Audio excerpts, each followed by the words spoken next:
Because none of this really matters. Wow.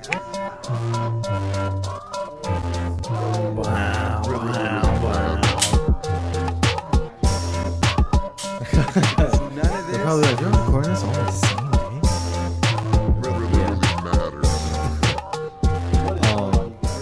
day? We are rolling, Menda. What's up? This is None of This Really Matters. Episode 63. We're still going. They thought we would stop. We out here. We're not going anywhere. Nope. Rob's camera died by doing the Patreon episode, so go check that out if you want to see him. Yeah, Nate's editing that, so it'll actually come out now. Yeah. Patreon episodes, which was actually good. What did we talk about? Everything Everywhere All at Once. Yeah. Plus a little bit more here and there. Yeah, some sports. Some regular leisure talk. Yeah. It was pretty cool. Up and coming. Like 30. If you want like 30 extra minutes of listening, go subscribe to the Patreon. $3 a month. So, by the time you hear this, it'll be up. Mm-hmm. But yeah. But this week, it'll be the 16th when this comes out, which the next day, or technically that night, the night of the 16th, Lightyear, the new Pixar movie comes out, and Lightyear. This is our Pixar episode, which I think we've talked about doing. Yeah. Before, when a while ago when we were first deciding like, oh, we could do like, like a horror movie, we could a horror movie episode, we could do Christmas movie episodes, whatever, and then we were like, we could do Disney. Yeah. But then now that there's this Pixar coming out, I think it's good to capitalize on it and be like, okay, yeah, get everyone hyped for what's coming out. Just like Tom Cruise. We were all pretty hyped. I mean, and the hype didn't stop. America's hyped. Fucking America. Made like $800 million so far. Yeah, it's still rolling. Nate was the first to come out with the mustache. With the rooster mustache. For Rooster. This is all for Rooster. Mm-hmm. I was dying laughing about the when I thought Miles Teller was a pedophile. I was like, what? Yeah, like I made the worst decision of my life. But yeah, that episode was good. The red lighting. My dad was like, "What? Why'd you do the red light?" Why not? And I was like, "Because of you." Because he was like, I don't know. Because he was saying like, you got to do the lighting this way. He wasn't like telling me what to do, but it was just kind of like I was like a joke.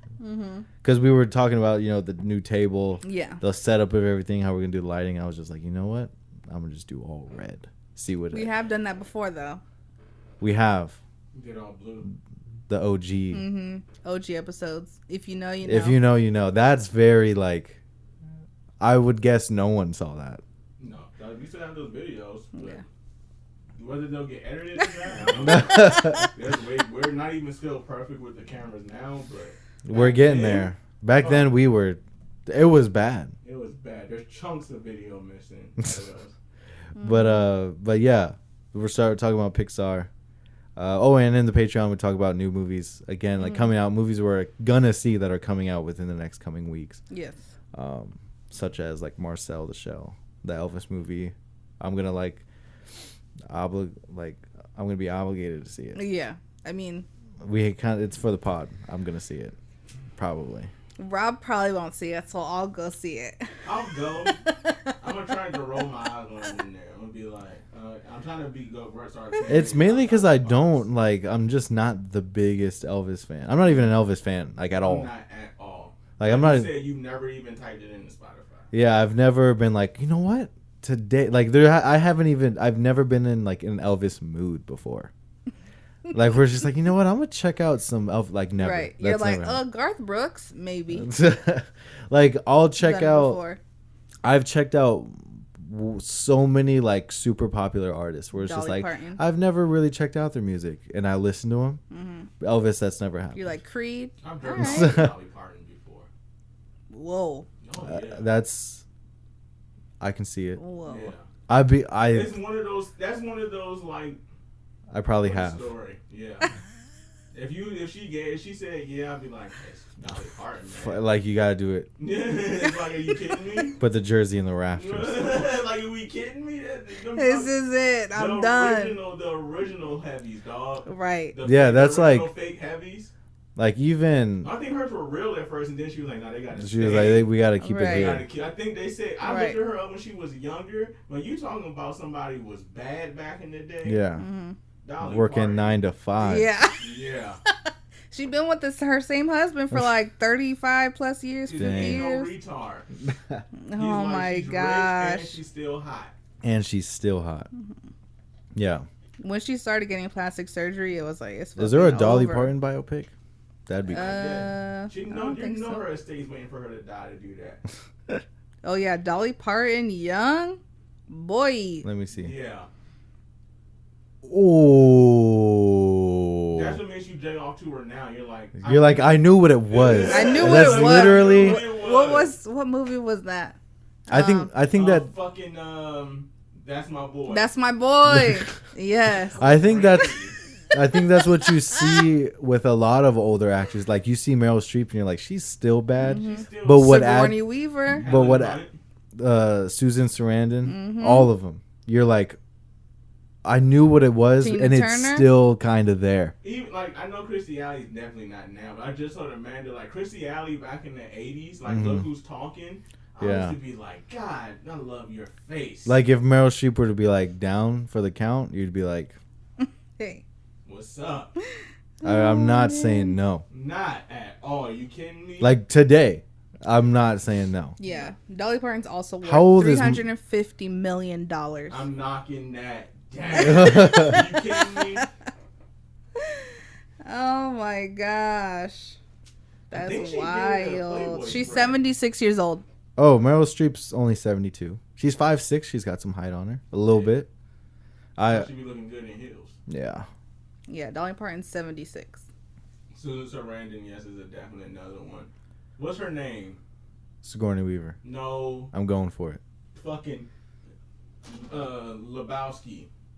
Oh, Julianne Moore. Julianne Moore. There's no debate. Julianne Moore. There's no There is no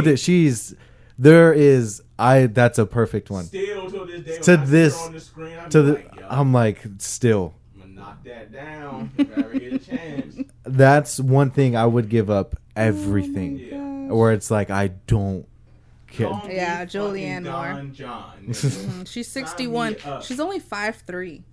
That's my. You know that's my height. Yeah.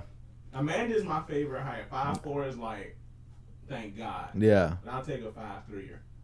Yeah. Julianne Moore. Julianne. What's the other one? Step Brothers. Mom. Oh, fucking Ted Danson's wife. Yeah. Hold on. Fuck. Mary Steenburgen.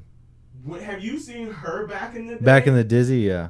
She's bad now. She's but bad back now. in the Her day, but I'll say it like her in Step Brothers is peak milk. Gilf. Gilf. Peak Gilf. That's Pete I like Gilf. how it says Ted Danson wife.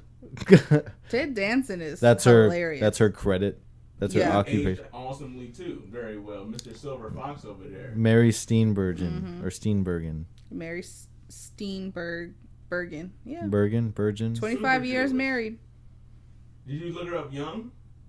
Yeah, let me see a young picture. Like Oh, that's Ted Danson young. That's them young. okay, I Like need younger 90s. though. I need Yeah. I need 80s, She was already like in her 40s in that. Mm-hmm. which is And she crazy. had too much makeup on. Yeah, that's her at like that's red carpet. Yeah. I need like photo shoot.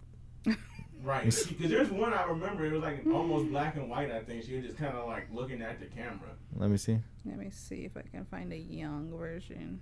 This is our Pixar episode. Right. This should have been Patreon. Patreon. And we're like See, that's why I always thought Patreon should come later. And I'm like, that's when you start being like, this is what we couldn't say during the episode. yeah. Oh, yes. Yeah. Yeah, I know. There's a swimsuit picture. If you Yeah. go on Google, what did you search? Mary Steinbergen. Mm-hmm. And under it says sexy and hot Mary Steinbergen. All right. Don't you gotta put it. Blue You got to put swimsuit. hot. You gotta put hot.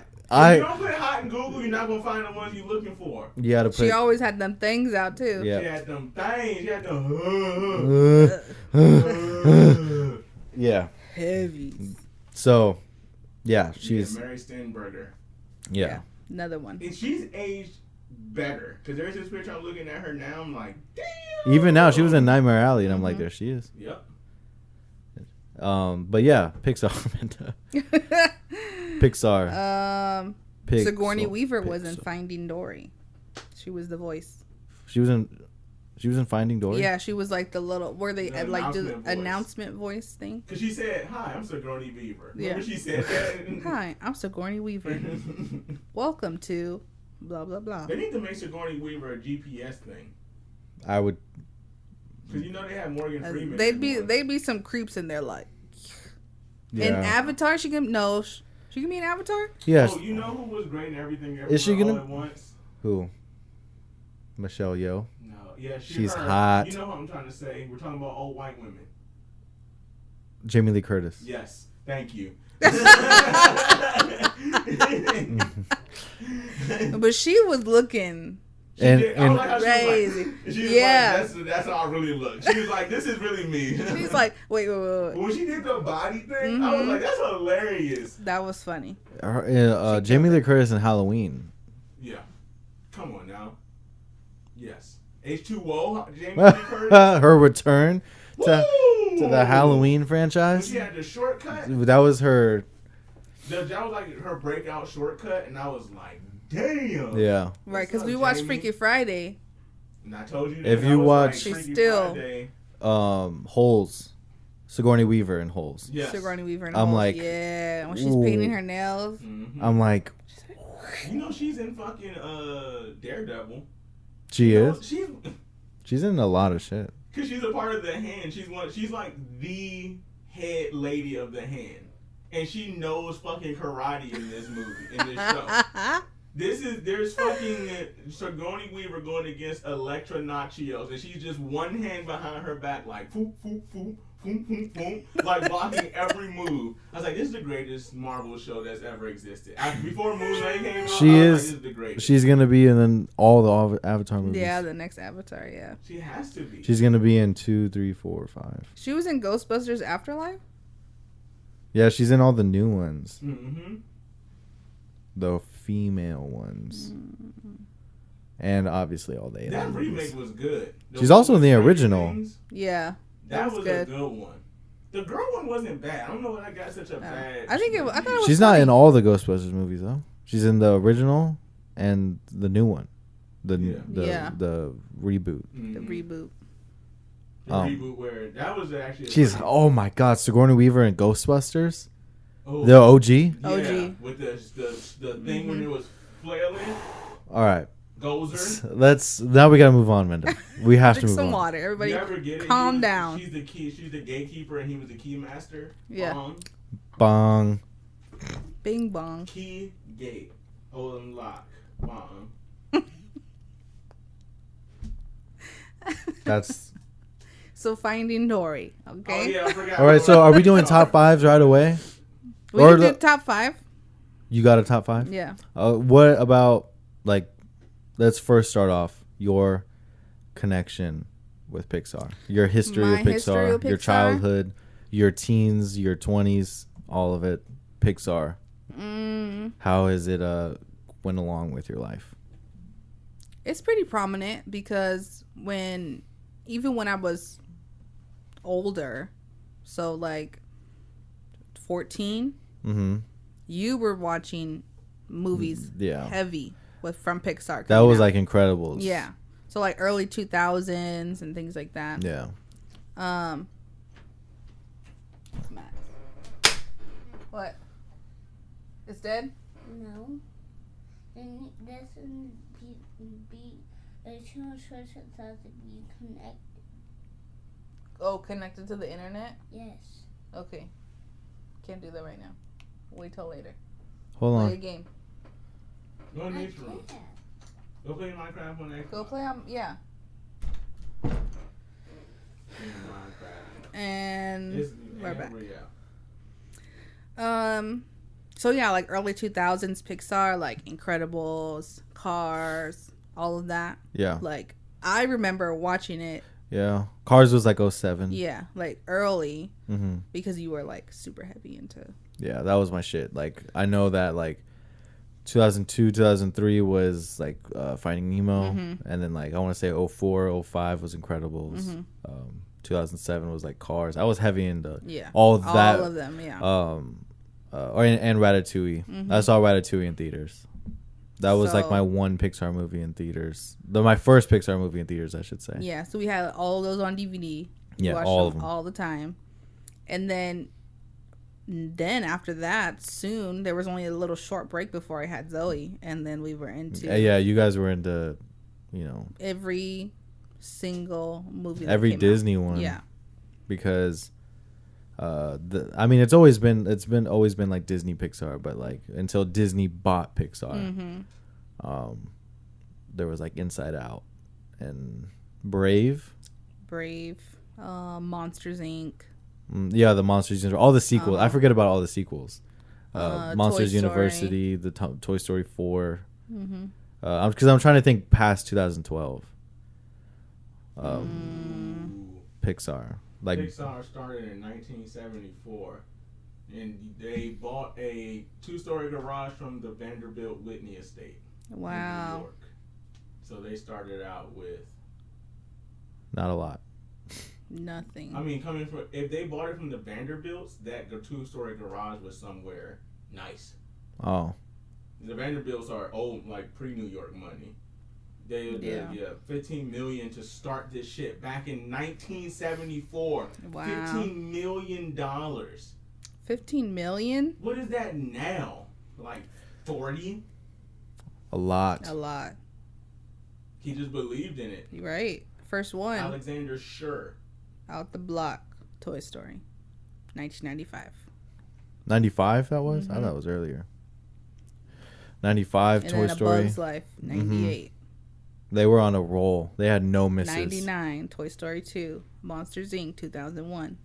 Monsters Inc. was like... Toy Story was one of the biggest things that ever happened Right. to movies ever. Because Yeah. at the same time, you're thinking Lion King. You know, every Yeah. Disney movie that's coming out Yeah, during that it's time, all and they're cartoon. like, boom. Because Disney movies, Disney kid movies were all musicals. Yeah. Mm-hmm. And Toy Story was the first like animated movie where it's like a story. A story. There's no like There's no songs. breakout singing and, Yeah. you know, all of that. It was I the loved it. it was the first kids movie where it's like just And it was very diverse because you think Disney, you think like Disney princesses and, you know, all of that all stuff. the cartoon Yeah. stuff. Yeah. So it was very heavy in that direction. With Toy Story, I think that Toy was a Story, the big first 100% CGI movie. thing, which is pretty sweet. And 95. In That's 95, crazy. if you looking back at it now, because I'm sure it's like gotten a whole upgrade since Disney's had it. Yeah, remastered But- everything. Because I watched it, you know, obviously for this episode, and I was like, "This is 4K'd out." Yeah, it's like super high def. Yeah. What, babe? George Lucas and Francis Ford Coppola were very instrumental in the founding of Pixar. That's They makes gave them- sense. They gave them a 3-day. They told them because these people, the people who started it were computer graphic. They were just computer engineers. They weren't even computer graphics people. It was 1974. They just knew that in the future, this was like the future of movies. They Yeah. said we can't be in the. They couldn't treat it like an Apple. What year was it made? 1974. Pixar. 74, okay. 1974. So this Like was some pre years, Star like, Wars. yeah, This like- is why they were investing in it because they were trying to make Star Wars. Yeah. Right. Because they were, that's what Francis Ford Coppola and George Lucas shared their visions for the future of digital movie making. Yeah. So like Lucas already knew back then. Yeah, when Lucas approached them and offered them a job at the studio, 6 employees moved to Lucasfilm. So Yeah. he took some people from early Pixar Wow, to make Star Wars. Yeah. that makes sense. I love when those kind of stories, like these beginning stories, you're like, this is why y'all are great. Just a 3-day overlap with a Francis Ford Coppola and George Lucas, and now you're fucking Pixar. Yeah, that's pretty wild. They were like, you guys are movie makers now. You're not computer. Yeah, you guys are filmmakers. That's exactly what it says right here. It's like, you need to move into a film studio and do this. And that's how it started. they did. Mm-hmm. They went through Disney.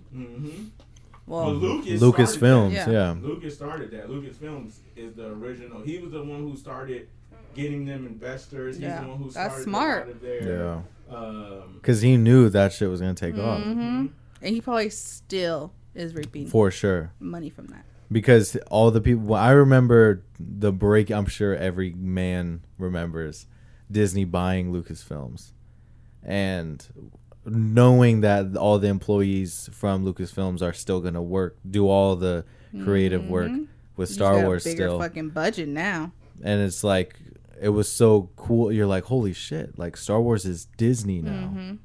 It was wild.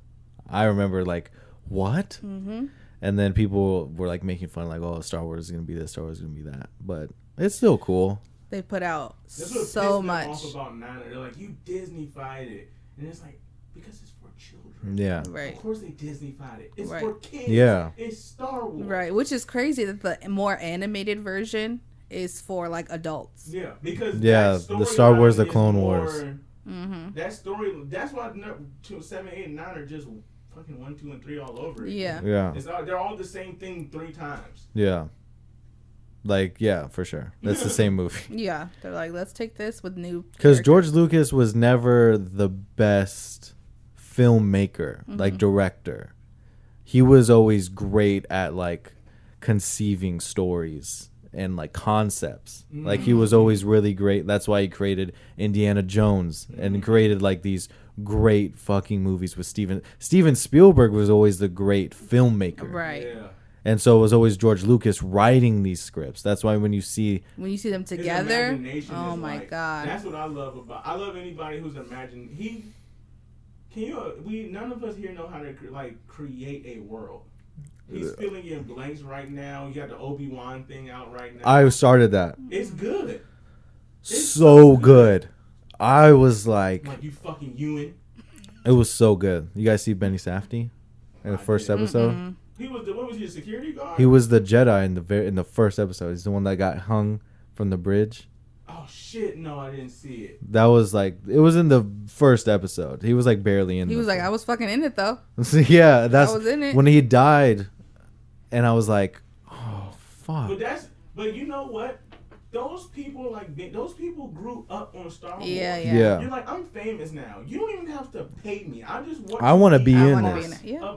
You don't think if this podcast takes off, it's like, get me in a Marvel movie. You can just like let me hold a gun in the background. Right. Yeah. I'm in a fucking Marvel movie. Yeah. I'll put a whole suit on. I just know that that's me right there. Yeah, And I'm on And set. I got that to be happened. around Someone it. did that Somebody did do that. for when The Force Awakens came out. Someone was in a stormtrooper costume. Somebody was in the Stormtrooper. Oh, it was somebody huge. Too. Yeah, I forgot, but yeah. What were we Pixar. Pixar. Oh, Steven Spielberg was always a great filmmaker. He still is a great fucking filmmaker. Right. And but George Lucas was always amazing at. I mean, Star Wars. Like, look at Star Wars alone. Right. Daniel Craig. was he was a fucking stormtrooper. he was a stormtrooper. That's pretty awesome. And that's why I love it when people do like Benny Safdie being an Obi-Wan. Like, he's doing it out of passion. He's not trying to get a check. And so when people, that's why they're called passion projects. Like when Scorsese makes movies that are passion projects, or Spielberg makes movies like he's always wanted to make this movie. Like Spielberg saying he's always wanted to make Ready Player One, and he made it. Fucking awesome. And like and that's why it's cool. That's why like when movies are like, he mailed this in. This was he did it for a paycheck. Like when you watch The Color of Money, Scorsese's The Color of Money, but then you watch, Scorsese's The Departed. Like The Departed, passion project. The Color of Money was like, but when you watch like Raging Bull and how much that movie means to Scorsese, like it's always cool. That's why it's like film is so amazing, because when how this was made or even why it was made, like you know that like this was he's not. No one does anything for money in film, like true, like especially independent film. Right, like because when you know you're not gonna get nothing. when out you're of making it. like George Lucas making Star Wars, you're not making. He's not making in the making of Star Wars, Right. with all those failures and how impossible it was to make the movie. He's not like, I'm gonna make billions of dollars off of this movie. Hell no. He was making it because he wanted to make like a space opera movie. He wanted to remake Kurosawa's The Hidden Fortress, a samurai movie, but make it in sci-fi and do that. And he wanted to make that movie. And then But that he was also smart though.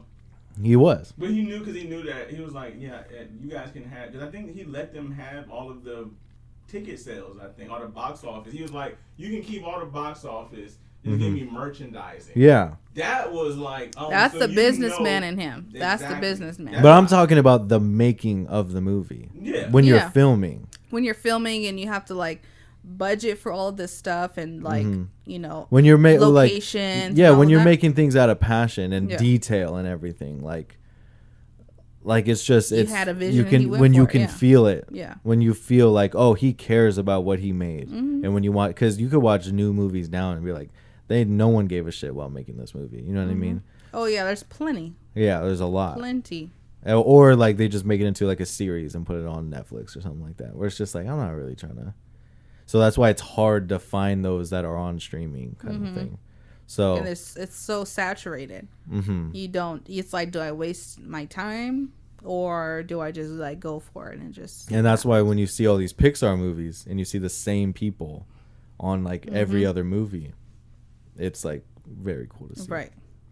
But yeah. The written scripts. I think Josh Whedon was on Toy Story. yeah, Right? he written produced. I don't think he wrote it. I think he just produced the first Toy Story. Yeah, the screenplay. Yeah, Oh, he did write it. he did the screenplay. That's cool. Yeah, Joss And, Whedon, he's the man. Kind of. Because he kind of fucked up Justice League a lot. Yeah. Thankfully, Joel Cohen was with him He in the wrote- screenplay. No, I've no. been reading about that. It's not the Cohen. Not the Cohen, but No, another that one. Other, the one we thought was so last time. Yeah. Yeah. That is another The other one. Jew. This one was born in 1963, Right. How many Joel Coens do you think but exist in the from world? New York. So Come on, that's super Jewish. he also did Cheaper by the Dozen, Money Talks, the Garfield movie. Ooh. Cheaper by the Dozen is fire. I was talking with Titi and we want to do like a Steve Martin episode. Lit. That would be So watch that would be fucking fun, Bowfinger, finally. right? I watched everything but the Bowfinger. I think that's the only Steve Martin movie I've never seen. It's one of the best ones. Every comic I watch on podcasts are like, Bowfinger is one of the greatest movies I've ever seen in my life. Because you're like, it paints Hollywood perfectly. But it's hyperbole, so it's like these... Not I do remember the outrageous- scene where he's crossing the freeway. He was like, come on, they're all stunt drivers. Oh, God. He was like, great. All right, that was coverage. Let's do it again. And then they just cut to him in the middle of the highway again. Yeah, I remember that Hoochie scene. character. I remember scenes from that movie.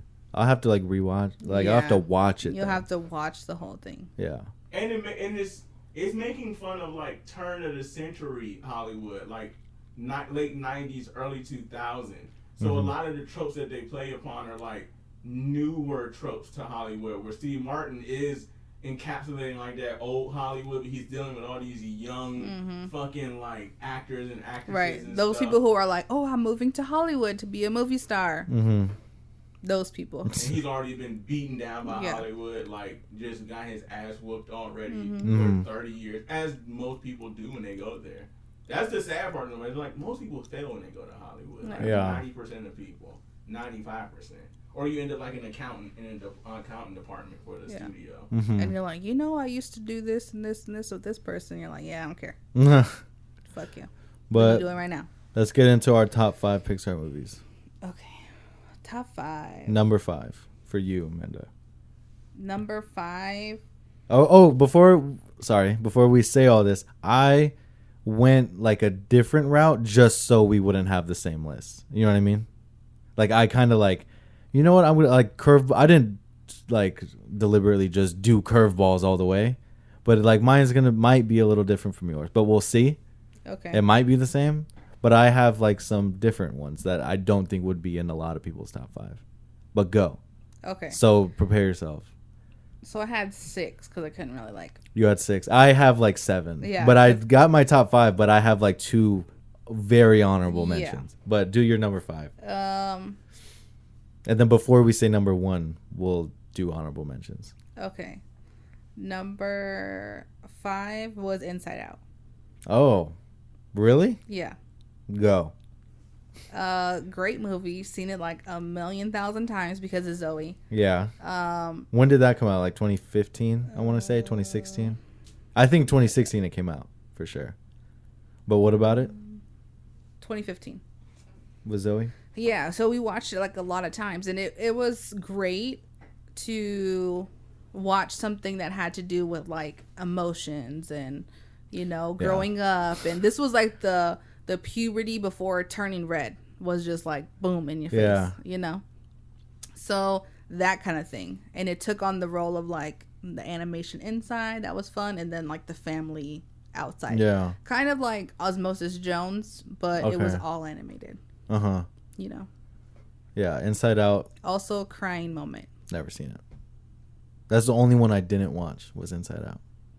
True story. Because I was like, I don't know if I'm going to like this. Bing Bong? Bing Bong. Who's in that?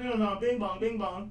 It's fucking Leslie Knope. Yeah. Goddamn. Amy Poehler. Yeah. Amy Poehler. Great. Movie. That's your number 5. And old girl from The Office. The fat one with the glasses. Phyllis. Yeah, Phyllis. I don't know her real name. She's Sadness. Yeah. That makes sense. Mm-hmm. She was hilarious. All the voices, all the people. It wasn't Andrew Dice Clay who played Anger, was it? That'd be hilarious. I wouldn't doubt it. That would be perfect. The Dice Man? I don't know. I have to see. Louis Black. Louis Black. Oh yeah, that He's makes perfect. sense. Yeah. Yeah, it was From Louis Black. Accepted, the professor, the fake dean. Mm-hmm. And Mindy Shingling? Kaling. Oh.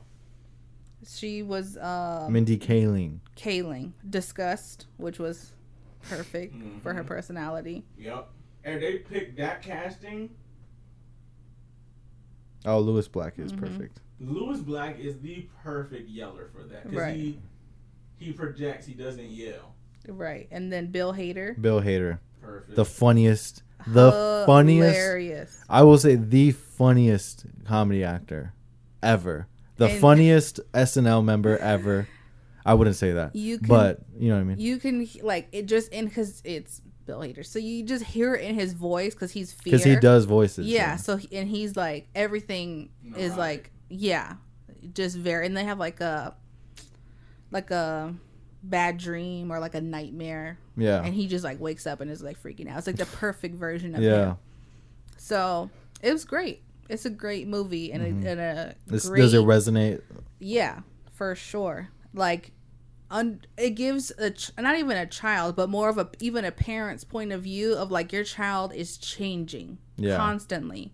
And things in their brain, and even because they show like the parents' brain too, like the parents' emotions, and how they've evolved, and it just gives it a picture to a scientific method. They say that about child psychologists. They're like, kids don't understand. That's why that movie Old was so good. When they were becoming older, when they became adults, he was like, I don't understand. Like, my thoughts felt like colors before, but now they make more sense now. Like, to hear a child try to describe what it's like to become an adult like that, that's what that movie did is illustrating. Because, like, it would be, like, sections of your brain, like, oh, this is her amusement section of her brain, or this part of her brain, but then the bridges would, like, break down and crumble and disappear from you. Right. So once was your family, and then you have, like, you know, for you, be like football. So you have like a family island, a football island, and a movie island. Yeah. And something happens and football starts to crumble and it's no longer there. Yeah. Now it's replaced by what? Something. Tattoos. You know, anything else. So you've created another island for yourself. Okay. And that part of your brain just drifts away. And they also touch on like memories, like what a core memory is, and like those memories that you never think about ever again in your life until something recalls it. And sometimes you just can't recall it because it's gone forever. And that's what happened to Bing Bong. That shit was fucking sad. But it was great. It was a great movie. But Inside Out, number 5. Number 5, Inside Out. So my number 5 is Turning Red. Oh. And I loved Turning Red every single time I've seen it. My first time seeing it, I remember it was weird timing because I was looking up like how many scores has Ludwig Göransson done? And I was like, and it said Turning Red, and Turning Red came out the next day. Yeah. I was like, this shit comes out tomorrow. I'm about to watch this shit because of Ludwig Göransson. And then literally, but it came out like the night before, like on Disney Plus. And then the kids were like, let's watch Turning Red or whatever. And then we watched Turning Red, and we watched the trailer because my parents haven't heard of it. I haven't even seen the trailer. And I was like, I'm just going to watch this. One, because it's Pixar. Two, because Ludwig Göransson, whatever. So we played the trailer, and I was like, are we allowed to watch? Are we allowed to show the kid? Like, but the kids were like, oh, we've seen it already, or whatever. Yeah. And I was like, all right, we'll watch it. And then we sat down and watched it, and I was like, holy shit, this is so good. So good. And then I watched it again. I watched it like another time. I seen it 3 times. My second time watching it, I was like, still holds up. And then I watched it this week, and I was like, this is so good. This is like one of the best. Clearly, top 5. Yeah. But it was my number 6. It was an honorable mention. Yeah. It was between Inside Out and Turning Red, and I was like, And it wasn't until my 3rd time around watching it this past week where I was like, this score is amazing. I was like, because of Ludwig Göransson. Because I forgot Ludwig Göransson did it. Right. By the 3rd time I watched it. And I was like, who did this score? Because it was like the non-musical parts. It wasn't like the Four Town, boy band group. It was the score where I was like, this sounds like the beginning of the movie. I was like, this sounds good as fuck. And I was like, oh, that's why I wanted to watch the movie, is because of the score. Doing all the things. I loved it because it was like set in the early 2000s. Early 2000s. With like the boy bands and all that stuff. Toronto. Like that was Toronto, Canada. Yeah. Great. Loved that. Loved that part. Mm-hmm. And, like her dealing with, again, it's like you're changing. Yeah. But they did a twist of like you have fucking super magical powers to like turn into a fucking fox. A fucking huge panda. Yeah. Red panda. And then like her learning, like, oh, my mom has went through this, and my grandma has went through this, and my aunties have went through this. So it's like, holy shit, like, how come you didn't tell me that I was gonna go through this kind of thing? It's very like, I'm sure it's touching as like a female woman, an adult woman. It was good. And I think that everybody can relate to a part of it, especially. Yeah, the parent, controlling, not controlling, but kind of over caring. Yeah. And especially the lady who directed it. I just had her name. Domi Shi. And she did the short film Bao. And I saw that when I went to go see Incredibles 2, I think, or Coco. I think when I went to go see Coco, they showed Bao before it, the short film. And I was like, oh, fuck, this is really good.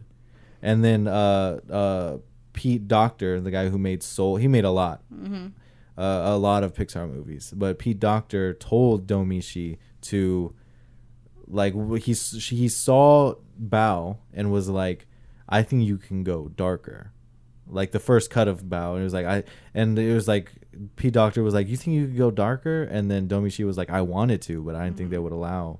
I didn't think you guys would allow me to. Yeah. And Pete Docter, the fucking head of Pixar, was like, no, go darker.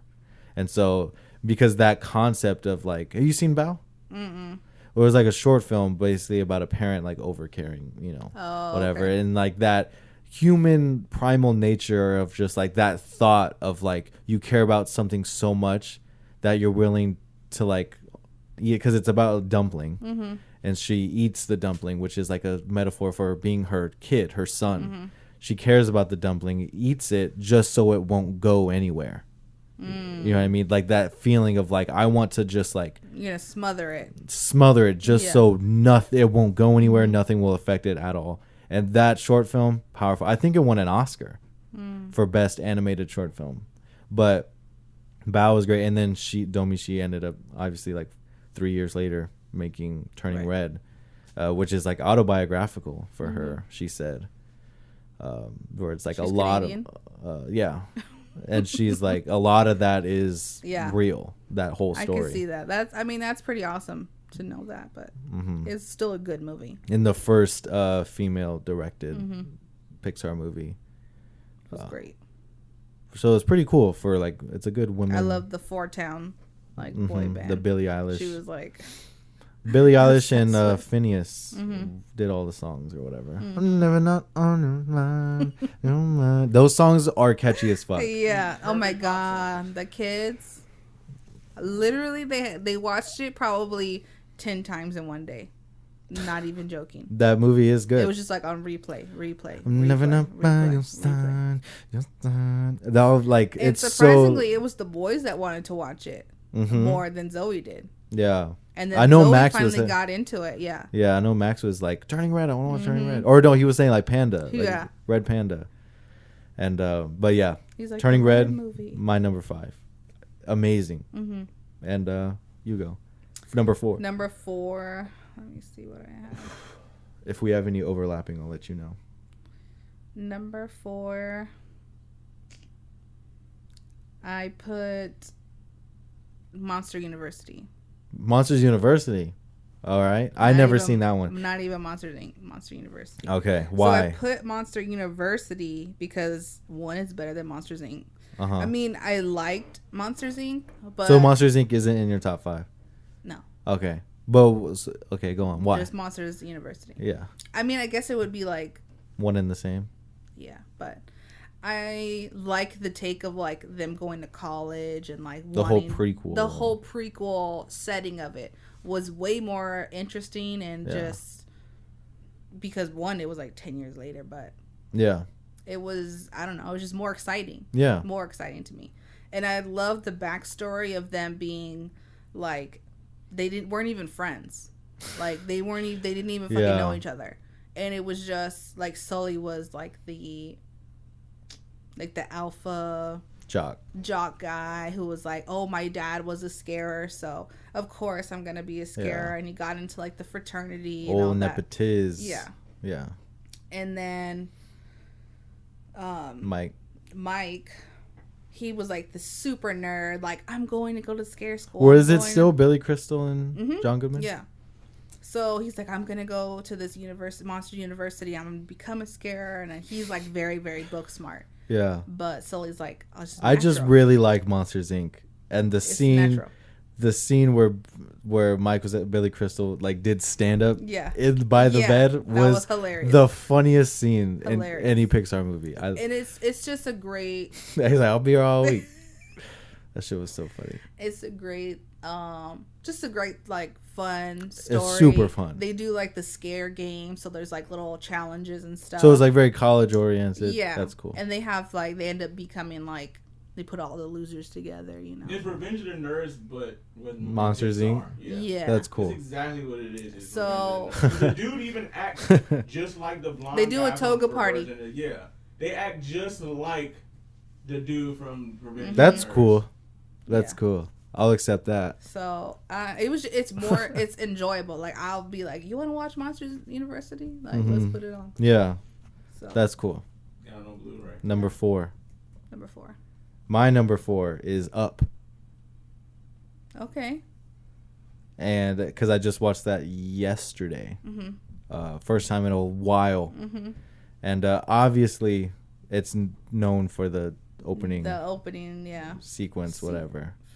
And that is tough, it's hard to get Very through. hard. But I feel like that opening was so good that people kind of don't pay attention to the rest of the movie. Mm-hmm. You know what I mean? But Up still is great because of the rest of the movie. Oh yeah, the rest of the movie is good. And like him looking up to the pilot, and like kind of it's like a Don't Meet Your Heroes kind of movie. Yeah. Because you might end up like not liking them, or like their views of what their intention is not what you thought, right? Kind of thing. And how like your point of view of the world like skews as you get older.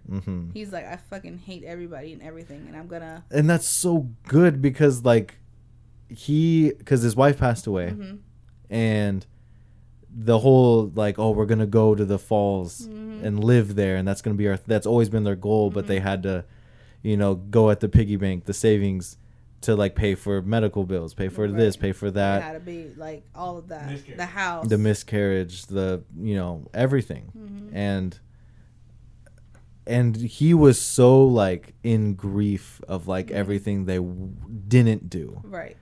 But like when he saw towards the end of the movie, when he saw her to-do list, and saying like, oh, we got married, we had a house, we lived together, all the happy thing.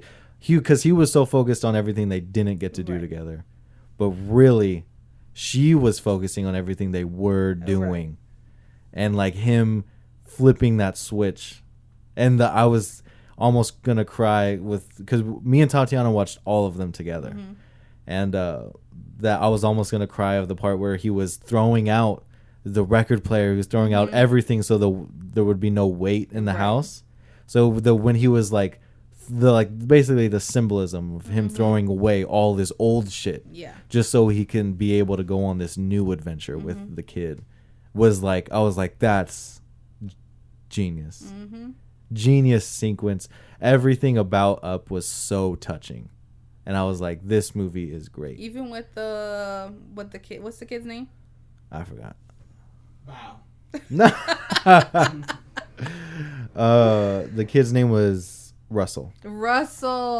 Yeah, we've seen some Russells before. That's why his name is Russell in Deadpool 2. Yes, because he's a fat kid. Yes, that's hilarious. That's hilarious.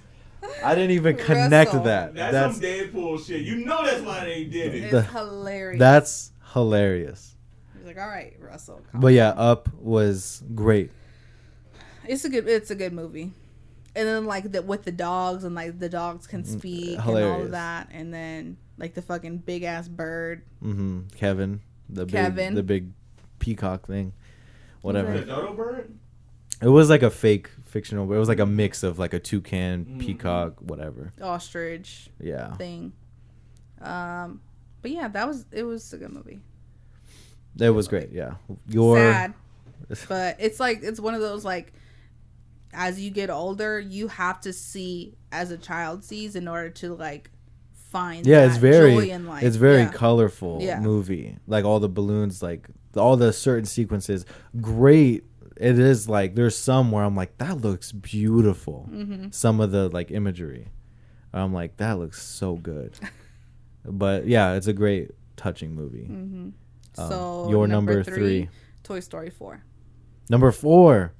That's the only one I haven't seen. Fuck. Jesus. Every single one. You said you watched them all this week. I watched all the number 1s. I hadn't watched any sequels. Yeah. Like Monsters Universe. You're picking all sequels. Or not all sequels. 2 of them are sequels. Yeah. Most likely because we were like growing up when the originals came out. Monsters Inc. came out when we were like 12.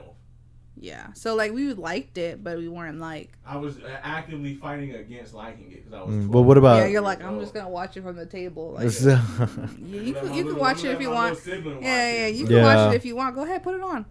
So it slaps and you know it's good, but it's not like. But you're like, I'm not gonna like that shit. There's no connection to it, and then watching them back, you find reasons why it's like, oh, I like this one better. Yeah. But the adult jokes that you didn't see. So number 4, I liked it because it was like a little bit older. Like you find those things where it's like, oh, adults are writing this. Yeah. And then, I love how they brought back like Bo Peep and all her little people, and then at the end with Woody. He's like, all right, I might start crying when you I'm gonna live my life.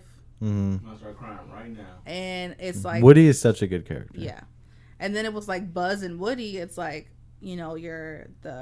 he's going to college and like what do you do? Yeah. It's like as your kids grow older, like what do you do? Toy Story 3 is one of my honorable mentions. So it's like you have to cried during that one. Mm-hmm. You have to choose what kind of life you live, and you have that choice. Yeah.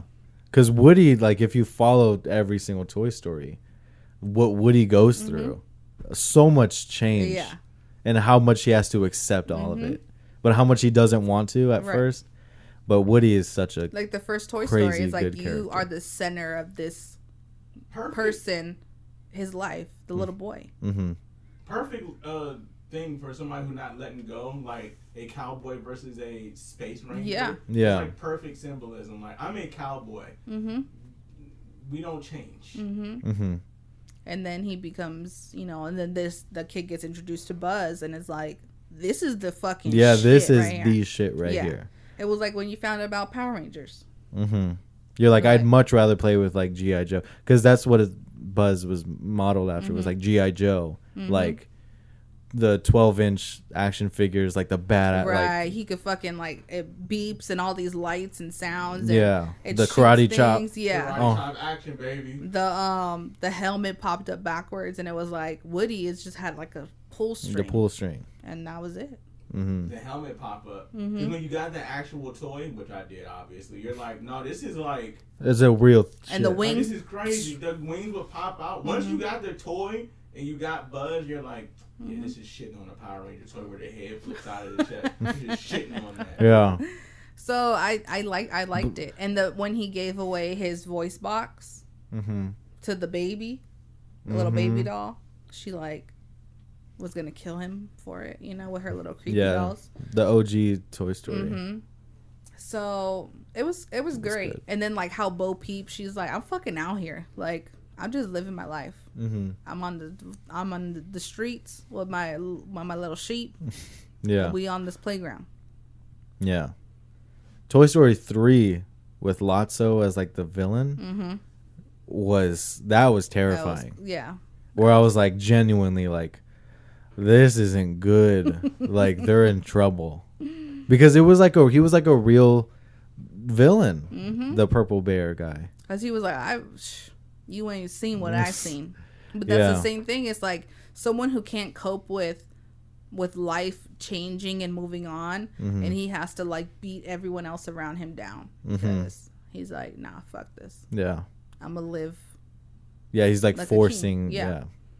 So, also have kids fucking tear up fucking toys. They just rip and break shit all the time. Yeah.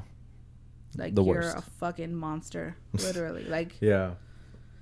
but Toy Story does the scene in the first Toy Story where like Buzz is watching the commercial for his toy, where he's like, "Oh shit, I'm just a toy." Because that's the whole thing about Buzz is like he thinks truly believes he's Yeah. like, "I'm a space ranger.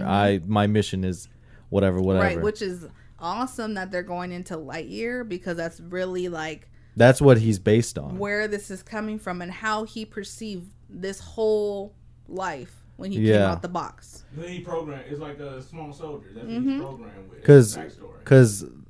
what Pixar is doing, Lightyear, because Buzz Lightyear from Toy Story is an action figure based off of a movie. Right. And this, like, say, like Andy, this is the movie Andy saw. Yeah. And so now he wants the toy. Yeah. So, like, this is like, which is like cool, like, a story within a story. It's kind of like in Pulp Fiction, if they were to go to the movies, they would go see Kill Bill. Right. Like, it's like a movie within a movie. So, like, Lightyear. Everywhere all at once. Mm-hmm. When they did that. Yeah. It's like like when Andy went to go see what we're about to see in Right. theaters right now. So that's the movie he saw. So they're kind of going within that. And like, I don't know. I think it's really cool that they're doing like a movie within a movie. I mean, and that's the only way you revamp Toy Story because it's not Toy Story anymore if it's not Woody and Buzz. Yeah. It's just not. Mm-hmm. So what So- better way to like keep it going and keep fucking making merchandise and getting money off of this it. Every kid's gonna be Buzz Lightyear this year. We went the other day for Roman for his birthday. Toy Story stuff just popping up on the shelves in Target, like full sets of all the characters. Not just Buzz Lightyear. I might fuck around and get a Lightyear. You might have to. They're fire as shit. Yeah. We were like, you gotta get a Zurg. He was like, this would have been for me though. Like it would have been. I'm sure. He's like, this would have been for me, not for him. So shopping for a son for his birthday. I end up buying stuff for myself. You're like, this is sick. I wanted this when I was a kid. I'm gonna buy it. Right. Yeah. And that's why, like, a lot of it, you're like. I might fuck around and buy a Buzz Lightyear. Put it right here. You're healing your inner child. You know what I'm saying? For sure. You're watching these movies and you're like, dang, I remember this, or I remember this moment, or I'm gonna go see. I was here. I'm gonna go see Lightyear in IMAX. I'm gonna be like, and then when you have your kids, you're like, oh, you want to play with this? Oh, you want this? You know, and you buy them these things, and you're like, I want. That's the whole like, I want to give you what I didn't have type of thing. But that's what Disney does. They're like, we're not making movies. We're making lifetime. Yeah, this is fans. Yeah. We're gonna go see Lightyear with our 6-year-old, and Toy Story came out when we were 6. Yeah, that's crazy. Nuts. Right. That's like us watching Top Gun Maverick. Yeah, that's why there's such thing as like Disney families. There's Marvel families. There's Marvel families. That's what now it's the same. Now we're all Disney families. We're all Disney families, like. And so that's why when a whole family would go to Disneyland, it's something for everyone. Everybody. Yeah. I think that's the fucking part of their slogan. Something for everybody. Or is that universal? The happiest place on earth is Disneyland. Disney. Yeah. But something for everybody is Vegas, I think. My number 3? Yes. Okay. My number 3. You guys told me to watch this last week because I've never seen it. Oh yeah. Did you cry?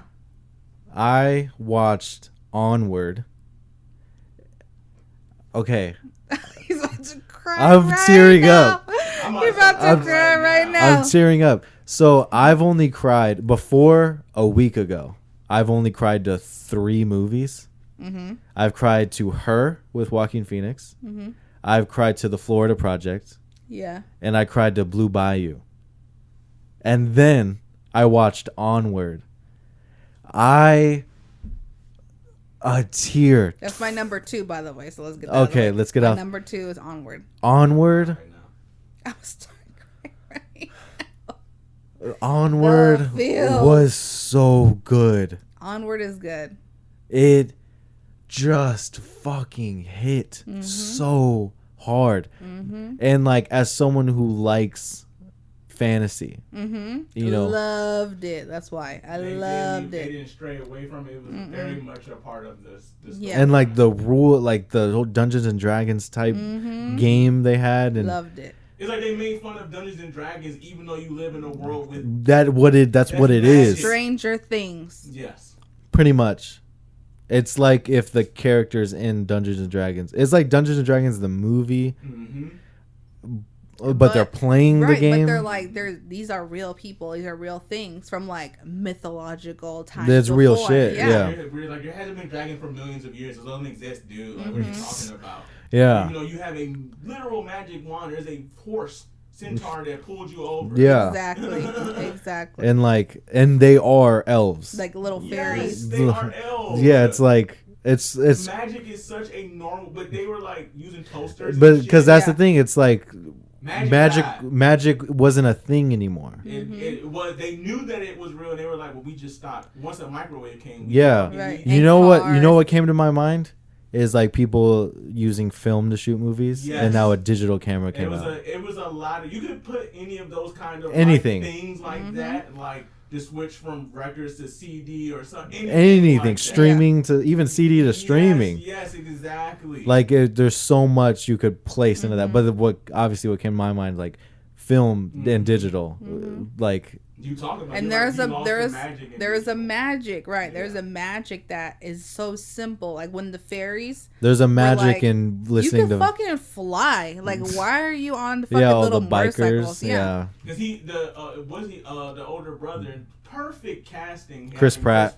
Yes. Tom Holland. Yeah. Star-Lord. I didn't know they were the voices. By the way, Perfect. They were perfect. I knew about that. I didn't know where the voice when I started the movie and I saw the credits. I was like, Tom Holland, Chris Pratt. Are you serious? Yeah. And I was like, I gotta during this rewatch movie, this whole fucking thing right now. yeah, I was like, I'm gonna love this And already. he did great voice acting. Chris Pratt was amazing, always. Hilarious. His voice, He was like Andy again. Yeah, Like he was again. Andy. That's what I loved about The it. dopey, loser. He's you kinda know better, dumb. Yeah, but you're not dumb. You're really smart in other and other other things. You're not dumb. You're just Right. then you become Burt Macklin. Like he ends up finding the stone or whatever, cyber or whatever, The Phoenix gem Yeah. or whatever. and you end up just like everybody thought you were a crazy nutbag. Yeah, And your stupid band, Right, which was hilarious. the chariot. What do you call it? Genevieve Genevieve. or Guinevere.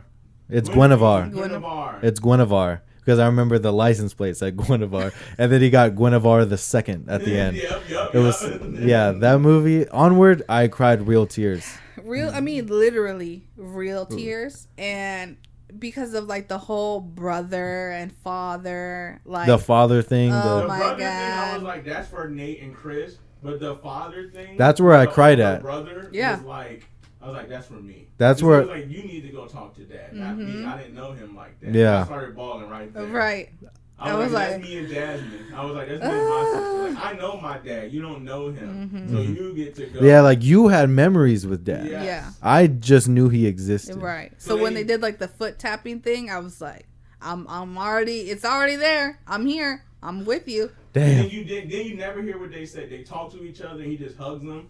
I started crying. That was a genius thing they did, to where you didn't know what they said. No. body language only. You were just like, he's telling him, you're fine. I'm proud of you, kid. Like They stayed in the perspective I'm about to of cry right now. the main I feel it in my character. throat. I can feel it. But yeah, If Onward. you haven't seen Onward, go Please, fucking cry. it got crushed because of the pandemic and everything, yeah. and people it wasn't in theaters and all that, whatever. But I'm about to go buy some Onward merch right now. Onward was I love it. so good. And I just love like the magical theme of everything, and Yeah. It was funny. yeah, it was super definitely funny. I definitely laughed a lot. And then like the dad being like only half of Only himself. half of it. I need to go pee. Okay, pee break.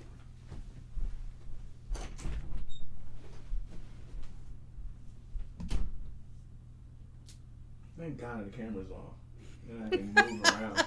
You should see me when I No, be editing I want to videos. see it. You should edit it to where like there's music behind you.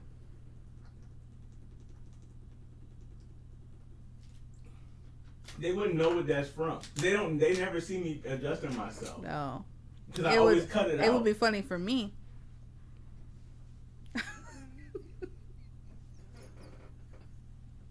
And you could put the Russian guy when you go to the like EDM. Fucking drugs. Oh You yeah, kidding me? that too.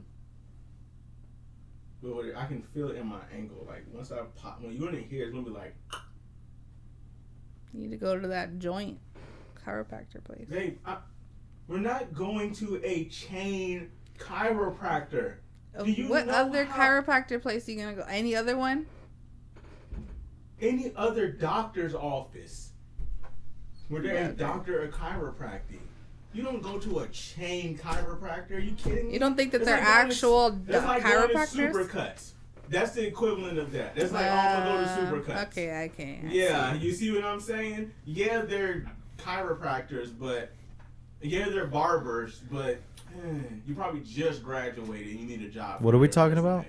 She said I need to go to the joint. She keeps saying go to the joint. And I'm like, I am not going to a chain chiropractor. I didn't even know that's the thing. There's like multiple locations. I'm like, I'm not doing that. That's weird. I will go to a dude who just has an office in a medical building. Okay. You don't think that's a little weird? I'll go to a mean- dude. You need a dude though, chiropractor. No sexism, but they're stronger. They usually work out. Yeah. And they just be like, Yeah. Because they be picking people up. 300-pound people be like, I'm gonna pop your back. Ah, right there. That's crazy. But yeah, Supercuts, those people are hairstylists. They're not You're right. they're not You're- barbers. That's why I think women can go to supercuts. Yeah, to get like a trim their hair and shit. Yeah. But like, a trim. I wouldn't go for like a. I'm not getting full-on. a skin fade there. There's definitely They don't even do skin fades there. No. I think you have to pick from a book, don't you? Yeah. One of the things that they have. That's kind of the thing where like, I'm not gonna say it. A's? Yeah. Yeah. I knew where you were going. North Korea. They do that in North Korea. They only have 7 choices. You have to pick from 1 of the 7. Or you're going to get in trouble. Number 5. Yeah. Like you're ordering takeout.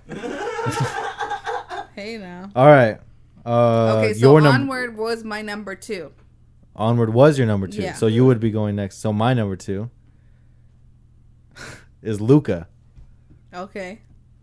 And that you guys have seen it, obviously, I'm sure. Yeah. Luca, amazing. That because I was another one of those was like me when I watched Everything Everywhere All at Once, where like I put it on, I'm like, I'm not gonna like this. This is gonna be corny. And then I put it on, and I'm like, oh my god, it's so good.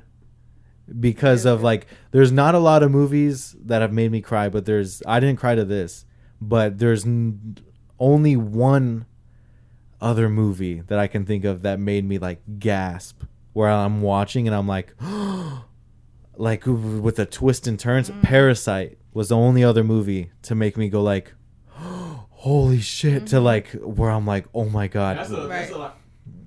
Like, yeah. You're just sitting there with your mouth open.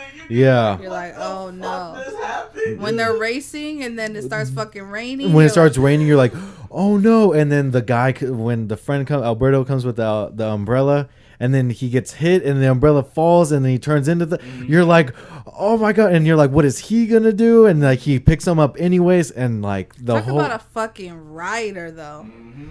it's that. Like, look, you acting like a little bitch. You're Right. your home. Yeah. Right? Yeah, then That's a that's real what got me too, was when he was with the girl, Mm-hmm. and then when and Alberto was like, "What would you do if we were sea monsters?" Whatever. And he goes in the water, shows him we're a sea monster, and Luca's like, "Sea monster," and turns on him. You're like, oh. But there's a part of you that has to kind of get that as a little kid. As a kid, as a Because social, kids as a are mean. right. as a child, adolescent, you understand perfectly what the story means. Yeah. Of you have to change yourself into this world where everybody is the Yeah, same. because they might not fucking like you. Right, or be scared of you, or Simply fucking just because you exist, they Right. don't like you. Yeah. and you're cast off, and then you have somebody that is like you trying to navigate the same world that Yeah. you come from, Perspective. and he's like, hey, let me teach you how to be fucking normal. Yeah. Kinda. And then even the girl's dad, where like he was like a sea monster hunter. Yeah, he had his fucking arm taken off. And then by the end of the movie, he's like embracing. He's Mm-hmm. like, no, these people are good people. So Great. That hit me. yeah. It didn't make me cry like Onward did, but Luca, the story, the story, the for sure. characters, the twists and turns, the setting, the Italy, setting, yeah, that was like that was 60s Italy was beautiful, and just everything was so perfect. What was the best guy's name? I forgot his name. I know who you're. Fucking hilarious. awesome. And then he would like pull up. He was like, that thing can take you anywhere. A Vespa. And then so I kept stabbing these shots. It was Saverio Raimondo. His name was Ercole. Yeah, Ilkele. That's it. I'm gonna give me a Vespa. The Vespa, that movie made. I was like, Vespa might be the move. We just saw one pulling out. I was like, when we buy a house, I'm getting that. The seated one. Yes. And you just Every early 2000s They're like movie 50. had a Vespa in it. Yes. Cause that was like hit the freeway. Yeah. it was like Austin Powers time. So that's when a lot of girls like the Fiat, the goddamn Mini Cooper with an Italian job, Volkswagen, the Beetles. all of those be that early too, because the colorful thing with the Apple, the MacBooks were colorful. The Euro cars had a run. Spice Girls, Spice 98, Girls, 'cause they had the Bring It On. Bring It On. Damn. And she had like Euros, the the Euros had a early run. Apple computer. It was like green. Mm-hmm. Fucking awesome, Yeah, man. they had a run. The Vespa was definitely in that the greats of Euro, like. I was imports. fucking Yeah, Luca. It was good. It was like, hey, just fucking embrace who you are. Exactly. Because fuck these other people. A trans thing for sure. That's what I caught the first time, because I didn't even finish it the first time I watched it. I was like, I sense it. I turned it off. I was being one of those. I think you told me that. Because it was. When I watched it for the first, I remember we were on the podcast when it first came out. We were talking about it, and I remember I watched it like the first 20 minutes, and I'm like, it was the middle of the pandemic, and I was like, I sense it, turn it off. Because I don't like when you're, I mean, we don't have to get, but it's like you're children, dude. Like the whole trans thing when you're a child. It was, I think at the time, it was so much happening. Yes. Because that was the hype, especially pandemic, was like, I'm transitioning my 3-year-old child. I'm putting him on estrogen now. Yeah. That was the height of it. And I was just like, there was so much, it was just like, really in Pixar, they got to do that. And then, but I think after, the storm, I'm like, of the pandemic and everything, I think now it's like easy to watch something that's, I didn't get a lot of trans. I could see why. I never personally thought of anything like that. I was thinking more of just a general Or being- adolescence thing. I thought it was more turning red based, like you're going to be changing and you're going to meet people who don't like you for just who you are. Make sure you lean on your friends when those times. Cause it could be a racial thing if you really want to. It could be a racial thing. I thought it was a racial thing too. I was like, they're just, I don't like you because you're different the minute I see you. Like, what else can you do? There's nothing else on this planet except for skin color that's like that. You can't tell whether somebody's Christian or whether you can tell somebody's fucking this or that. Yeah. But black, white, brown, whatever, that's something. If they're straight, gay, bisexual, whatever. And the 60s is a perfect time to bring that topic up. That's a perfect. The spaghetti western time too. Yeah. Pew pew. That's why I took more race from it than I did. So. By the way, just watched Tombstone last night. Masterpiece. Masterpiece. I remember you're like, I feel like watching Tombstone, like fucking out of nowhere, and I was like, okay, like. I watched it last night. Take 2 hours out of my 2.5 hours. Isn't it like 3 hours or something? It's 2.5. Yeah, it was like 2 hours. Everything everywhere all at once was 2.5. Yeah, that was 2:27. Yeah. I blinked and I was like, this was 2.5 hours. So you know what? Dune did that to me. Yes, it does. Dune gets you. You're like, I just time warped. Because I watched it 3 times in IMAX. The Northman did that for me. The Northman. I was like, "Where is ending? What?" The third time I watched Dune in IMAX, I was like, "Wait, we're at this part already?" I was like, "How the fuck this movie goes?" Because it's so fun to watch. And the North, but Tombstone, master. I just want to put that out there real quick. Tombstone is a good ass movie. Great movie. We also we had it on VHS and DVD, and we used to watch the shit all the time. I had the poster in my room. So I had it on VHS too. Yeah, it was a staple in the house. It was so good, and like watching we're in it, Arizona, so I mean, yeah, and watching it, you see, then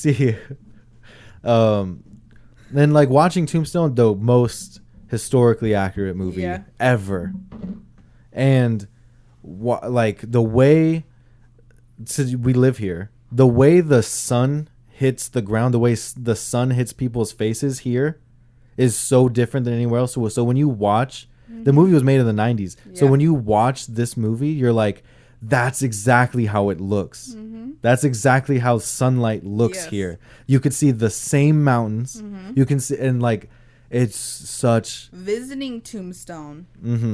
After seeing it so many fucking times, you're like I'm here. Yeah. Like I'm in the fucking. I'm Kurt Russell. Yeah.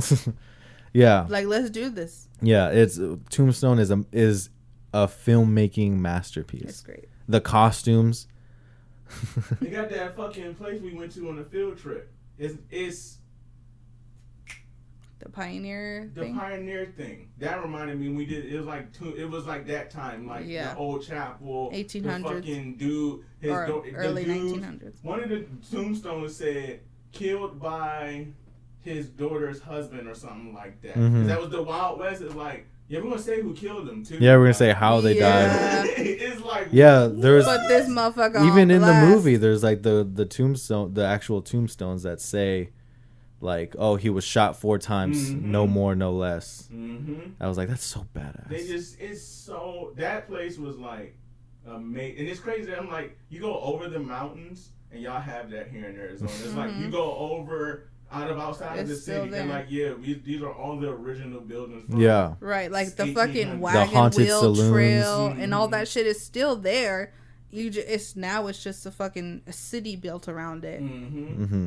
So it's historical, so y'all haven't. That's why I tell you, they're like, what's in Arizona? I said they're very good about their preservation. They don't play that like just building everywhere. Our wildlife. Yeah, like, because this is native land. Yeah, Maryland's like, tear all that shit down. We don't give a fuck about trees. Yeah. We don't give a fuck about none of that. Yeah. Tear that shit down. Put houses there. Y'all are like, We I gotta hear about your import zoning stuff.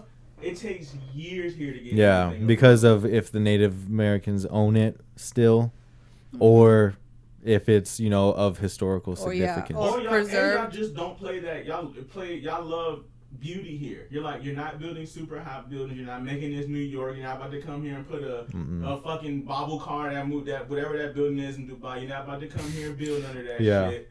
The Burj Khalifa? Yes, what it's called. The bobble car.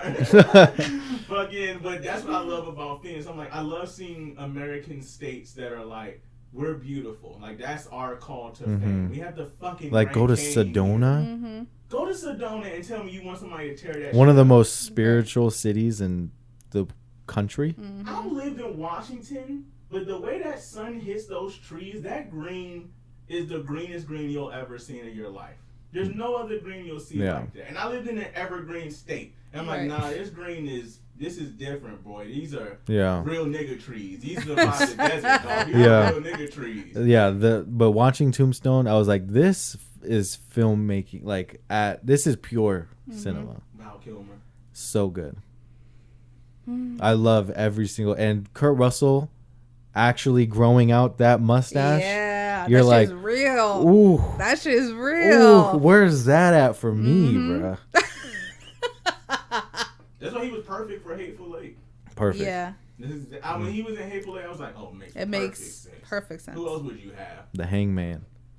But I wish I was that's why I pointed at. I was like, I did like that. so Luca, number 2. Luca was my number 2. Yes, I only mentioned Tombstone because that's the last spaghetti western. He was half Greek, half Italian. I called it when I was watching it. I was like, it's like a tzatziki western. That's funny. That's good. That's good. Tzatziki Like a western. tzatziki ranch. That would be. Tzatziki with like pita bread just by itself. Oh yeah, it's good. When I was encouraging, remember I told you that? $5. You get a pita bread this fucking big and like 2 things of tzatziki sauce. Done. $5 every just single day. Just fucking. Oh my god, I would kill it. But yeah, Tombstone, the last, spaghetti western. It's so great. Shot on old Panavision anamorphic lenses. It looks like an old. It's so good, and just seeing Arizona, that like the one thing that just stood out was like the way because that's what you want to do. The way the sunlight hits these people's faces is so distinctive. Yes. True to Arizona. Yes. It's very true like to when you Arizona. look out into the fucking sunset or the sunrise. We have one guy on our way to drop the kids off. He watches the sunrise every fucking day. He is changed. Top of the hill. Yeah, top of the hill. Right off of Cave Creek, where it gets real hilly. He's sits there. Right up there. Right up Because there. you guys are right around there. Yeah, he looks like over all of Cave Creek. That's got to be He cool. just sits there with his coffee. But Yeah. I told him, man, when I moved here, I was like, I want to live near mountains because that's what Arizona's like. That's beautiful here. The mountains, and when you see Tombstone, you see the mountains in the back, far back. You're like, that's it. Right. Those are the same mountains. Also, half of your timeline is people taking sunset pictures. Like you have at least 5 in your phone right now. The For hiking sure. there, I definitely have sunset Yeah, pictures on for my sure. phone. I was like, oh, that's pretty. Ding. Video. Let me record this. Yeah. Because it's like nothing else, and more than likely it's probably because we're in a valley where there's so much whatever you want to call it, there's congestion in the air that's gonna make these colors. Yeah. And that purple, yeah. orange, that's small. It's beautiful, but Right. it's like it's chemical. When you get Yeah. those pink Yeah. sunsets. You're like, it's And beautiful. And you guys are beautiful. You go over the mountains outside of valley. You're like, there's real mountains in Arizona. Yeah. Mhm. Oh yeah, there's The 4 forests. peaks all the way over there.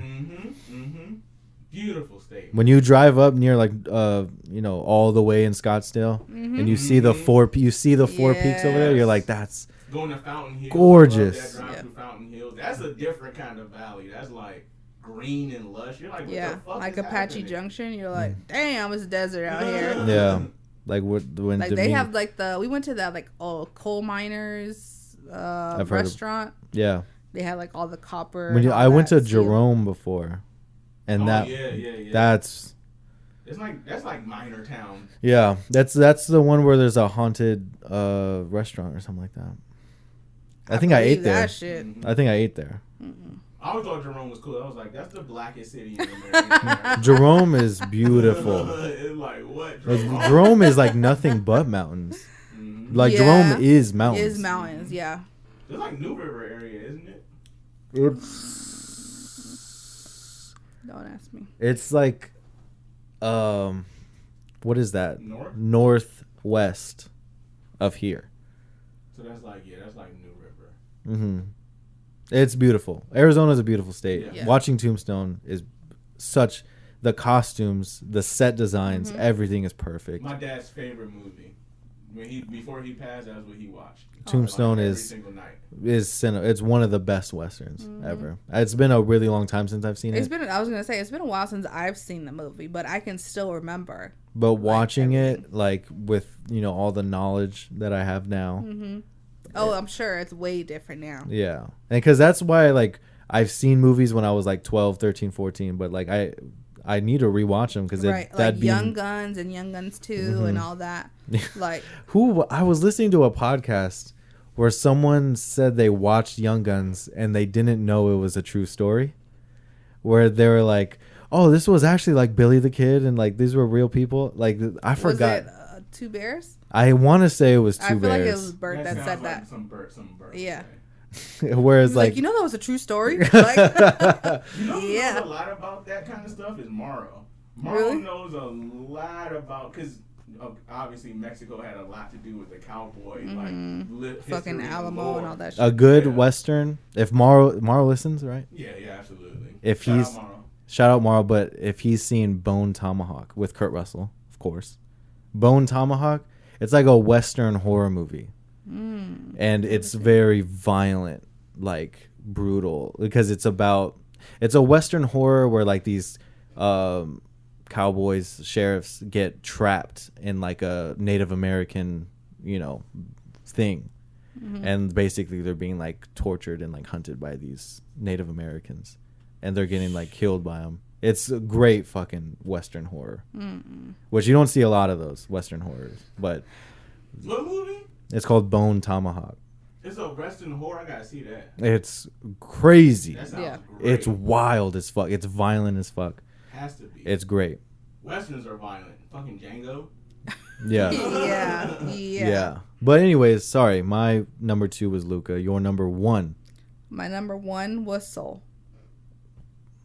Number 1 Pixar Number 1. movie. That I will even say that's a surprise for me.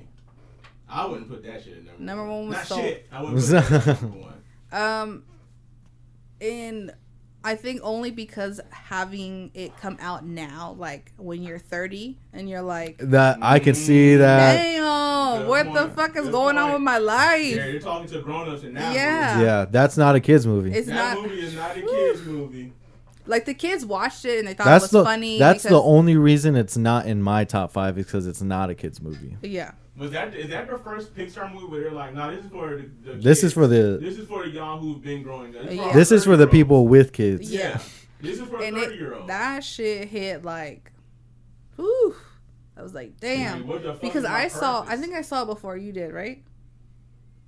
Yes. I can't Yeah. remember why. Mhm. But probably because of the kids and it just came out and we're like, oh, let's watch it.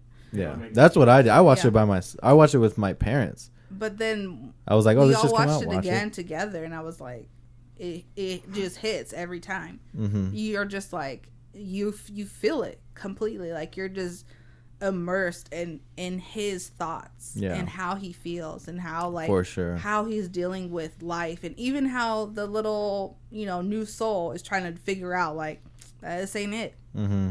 This is not what I want to do. Yeah, like none of this shit fits who I am. Yeah. You know what I felt more than anything in that movie is that you finally get your fucking break and then you die. I felt that shit on an adult, like you just get like, prime example is last week. Oh, I start my new job tomorrow. Let somebody T-bone my wife and fucking damn near told. Oh yeah, we should address that. Why don't we fucking do that? Yeah. Menda got in a car crash. Yeah. We're still here. My car's fucked up, but everybody's fine. Yeah, airbags didn't deploy. Thank God. But yeah, still, it's fucking crazy. That's a life situation. Of adult situations. I'm trying to. He's like, I want to do this with my life. Everybody's like, stop. Yeah, you're like, I have I'm going to this fucking gig. Yeah, and it's gonna be life fucking changing. Yeah, and when he's trying to tell his parents, fucking die. when he tells his mom, and he's just like, I love this more than anything. Mm-hmm. Like I live for this. Right, and I also this is more important than anything I've ever done. I felt it. Not even really for myself, but more for like Rob. Like I felt it on that creative level of like no one understands how passionate somebody can be about. Because people could be like, all you're doing is playing music at a bar. Yeah, he's like, no, like this every night is I'm doing what I love to do, and if I can be out there on a bigger scale, and I would. I think what really sends that home is when he does it. And he's like, how come I don't feel happy? And then that's when the lady, she says that story about the fish, where like she was like, how does it go? She's like, there was a story about a fish looking. He goes up to an older fish and is like, I'm looking for the ocean, and then the older fish is like, you're in it, and he's like, this is water. I'm looking for the ocean. When it's just like you're looking for something that's so big that's almost impossible to get, but you're already in it. You're already in it. Like you don't have to look for it. It's already here. Right. It's what you do with it. It's how you go about it and how you look at it. When the little powerful the new soul was like, I want to become like I want to be in the world just to live. I want to be in the world to just experience and that's the why world life. That's towards the end of the movie where like there's a difference between a spark, what makes you unique. There's a difference between that and your purpose. Like those are two different things. Between things that like sets you apart from everybody else, that's not your purpose. Which is, and I think as and your purpose is to live. You're thinking this whole time of like, this is my purpose. This might be my number one. I might change this shit right now. I'm supposed to.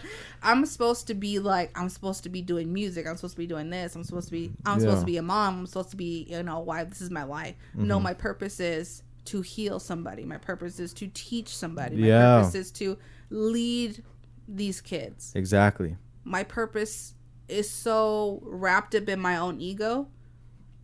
At the time, ego that is you a big don't see thing. it. You don't see. You're like, no, I have to be on the stage. I have to be in front of a screen. I have to my platinum records. Yeah. I have to make a platinum record. That. My name has to be on those fucking a diamond record. And like separating those like and not understanding you are the Dr. Dre. You're it, but your purpose is to create all of this for somebody else. Is to pave the way for all these people. Like goals. You know what I mean? Like wanting the ocean, but like you got it. You're already in it. You don't have to worry about that. You have fucking pizza in this world? Yeah. That kind of shit. That feeling like the fall breeze in the air, like that's living life. Yeah. And the whole Donnell Rawlings character was the part that hit the most. Yeah. I think everybody said that's the scene from that movie. That's the scene. Across the board, everyone felt that. Where he was like, I had a kid, and veterinarian school costs more than barber school. Exactly. So I had to cut hair. And he was, and then he was like, you must be depressed. He was like, no, I'm fucking happy. Right. But it's just like, I'm not going to be sad because I can't be a veterinarian. I'm just going to live and do what I have to do. Mm-hmm. And I was like, it really hits. It hits every single time. Yeah. Because that's obviously. Whenever you need a reality check or like to get out of Soul. a fucking funk or whatever, existential crisis, whatever you want to call it, watch fucking Soul. Soul hits. And it'll give you some perspective on fucking life. You can be Darnell Rollins or fucking Joe. Yeah. In that movie. That's the beauty of it. Or too. be the new They Soul. didn't Like tell there's you to quit. They were, right. He never quit his dreams. Mm-mm. They were just like, you're living it right now. But he never quit. He never stopped being a musician. Right. You're like, you're doing it right now. You're Yeah. Mm-hmm. And he continued or being. you could be like, I gotta, like Darnell Rollins, the barber. You're like, I gotta make a fucking beeline this way. Mm-hmm. As I think me and Amanda get that more than anybody. Is like, we've had that talk of like, I want to make beats, but I got 3 fucking kids. Yeah. Like, Mm-hmm. Same thing. I started like the fuck. in college for a psychology degree. Mm-hmm. Literally, Roman was born. I was like, at my 6 weeks, I'm starting this dental school Mm-hmm. Yeah. immediately. Exactly. And he wasn't even 6 weeks old when I was walking into the fucking classroom. Mm-hmm. Because I was like, this something has to fucking shake. And this degree ain't coming fast enough. Yeah. So, who's in class? Yeah. Me. Yeah. Life. Soul hits. Soul hits on a Yeah. My number whole one nother isn't level. gonna fucking match up to that. That's all Finding Dory. Finding Dory was an honorable mention. Is one of my honorable He's like, my mentions. number one is Cars 2. No. But Yes, it's great. It's a great movie. And then like just being a Pixar, newer Pixar movie, like First him- Pixar movie that dealt with metaphysical. Mm-hmm. You never. They always stayed. The away Great from- Beyond. They stayed away because that you can easily start getting religious in Yeah. that realm. People can start getting offended. They're like, And this thing is fucking. You can't do Mm-hmm. that before you. Yeah. The Trent Reznor and Atticus Ross score Mm-hmm. Perfect. goes Mm-hmm. perfect with The Great Beyond. That score, when they show The Great Beyond, how like the synth, the bassy synths, whatever Trent Reznor uses. Trent Reznor is the greatest songwriter of all time. And this score, and now that he's moved on to scores, when he did The Social Network, the new Watchmen HBO series, he did this. He's done Gone Girl. He's done so many scores that are so like powerful. But like this Soul one, when I found out he did Mank, I remember because he got nominated for Soul and he got nominated for Mank, doing the score for them both. And he's just like one of the best composers ever. But this Soul one for The Great Beyond, that whole It was great. the whole visual of the bridge going into the light was beautiful. It looked amazing. Beautiful animation. But yeah, Soul. I'm surprised. At first, I was surprised it's in your top 5, but now I can see Now why you it is see a it. top Yeah. 5. Yeah, I can see it now. But It's alive, baby. I Yeah. changed my mind instantly. I was like, None yeah, of that this might really be number matters. 1. Okay. So, yeah, my number 1 was Ratatouille. Rakakuni. Rocket Cooney. my number 1 is Ratatouille, because it's my favorite looking. Because it's my favorite. It's the I love Patton Oswalt, and the whole lead up to every single thing. It's like a real movie. Yeah. I think the review I left on Letterboxd was like, if you told me this was an A24 movie, I'd believe you, because the editing, the pacing of the movie is so like indie film style, of like even like the color palette of like it doesn't look like any other doesn't Pixar look- movie. Yeah, like it a does. Warmth, it has like this warmth to it. Yeah. Like Almost. fuzzy, not Yeah. grimy, yeah. Almost like a smoothness to it. Mhm. You know, and that might just be because of where they're at. And you the know? flat, because The lighting. the flatness of it. Yeah. And because he's a rat, you know what I mean, in the streets. But the only colorful parts are when he's cooking. Yes. And the most colorful, like strawberries and the cheese and the pasta and everything, was the most colorful parts of the movie. And I thought, this is genius. Because I was looking at, obviously, through like filmmaking, whatever. But I was like, this is like a genius movie. And like good. That's why it did such numbers. It came out and crushed. I watched it. I remember I saw it in theaters when I was in like second grade, and I'm now watching it. I was like, this is a big play on, and honestly, a great 2007. Yeah. Did it make you want to cook? It made me want to eat. I feel like that might have started a whole generation. Because my friend Mark's sister, she's a chef. Yeah. Y'all know she's a little bit older than you, but it's still like A lot of people are a little bit older than me. Yeah, I feel like she was. I feel like people were inspired by that movie to like want to be chefs. I can see it. Yeah, like because they made it beautiful. They made it an art. Yeah, culinary art. They made it culinary. You're like you're just cooking. That movie was like. Oh, people like there's real people, and even like with him, Remy, the rat, talking to his brother, it was just like, you can't be eating trash all the time. Right. Eat this strawberry, take a bite of the strawberry. Now take a bite of the cheese. Now take a bite together. Right. Isn't that beautiful? The way the way he was explaining food, he was like, and when the way he got like the plants growing from the ground, and you got like the mushroom. And like, so, you know what we have to do? We have to go cook this. And his brother was like, why don't we just eat it right now? He was like, because you want to like have a good experience with what you're consuming. Like, why the fuck you ain't just eat it cold? I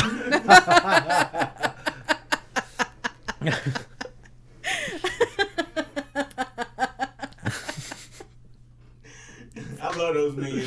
People do the voice on like these little kids bad as shit.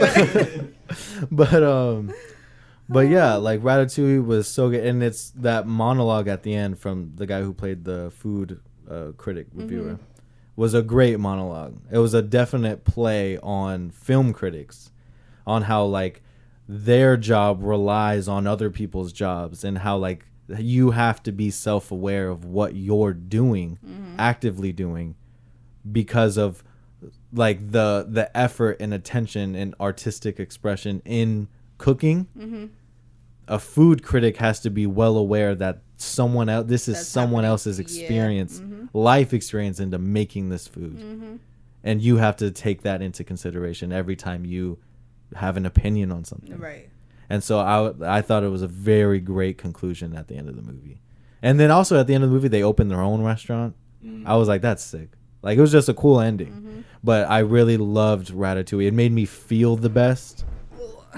Damn. I know, right? Damn, if you heard that. It made me feel the best. It was like as far as watching it, Feel good movie. The vibes were cool. I really loved Ratatouille.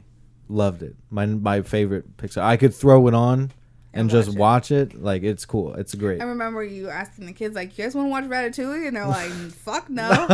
They're like, no. Like, no, we eat McDonald's. They're like, nah, I don't know what you're talking about. You got us with the Goonies, and that was yeah. I did put them onto the Goonies, and they were like, let's watch it again. Like right when the movie ended, Zoe's the one that picked out Pitch Perfect yesterday for us to watch, like, you know, like dinner time, you know. I was proud of her. And I was like, fucking yes. That has to be such a great feeling. It's a great parenting moment. It's a great feeling. They all do, but they all are getting into their own little Max niche things. Roman loves trap. Maxwell fell asleep in the car on the way over here, and then that Russian song came on. Oh, Bistro. Bistro. Yeah. Which one is that one? It's called Bistro. It's called the Russian song I played. Like the rap one. How does it go?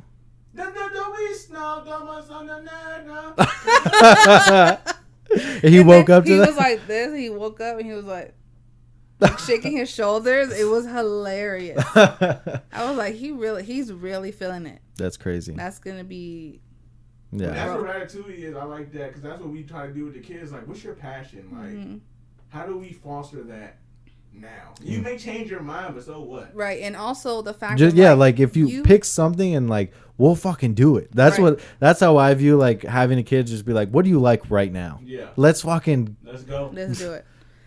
Having that's how background in like anything, but feeling like, oh, this is who I am. The passion. I like food. I like to make food. I like to come up with this concoction of whatever. And you have everybody else around you has no fucking idea what you're talking about. Yeah.